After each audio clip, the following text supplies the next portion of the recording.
இந்திய அணியின் முக்கிய வீரராக இருந்து வரும் ரவீந்திர ஜடேஜா, ஐபிஎல் தொடரில் சென்னை சூப்பர் கிங்ஸ் அணிக்கு முக்கிய தூணாக இருந்து வருகிறார். 2023 ஐபிஎல் கோப்பையை வெல்வதற்கு ஜடேஜாவும் ஒரு முக்கிய காரணம்.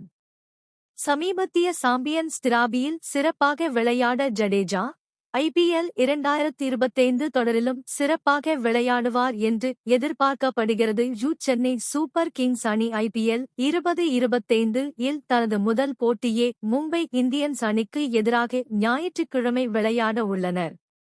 ஒரு கட்டத்தில் சில விஷயங்கள் நடந்து இருந்தால் இன்று ஜடேஜா மும்பை இந்தியன்ஸ் அணிக்காக விளையாடி இருப்பார். சென்னை சூப்பர் கிங்ஸ் அணி ஐபிஎல் 2025 இல் தனது முதல் போட்டியே மும்பை இந்தியன்ஸ் அணிக்கு எதிராக ஞாயிற்றுக்கிழமை விளையாட உள்ளனர்.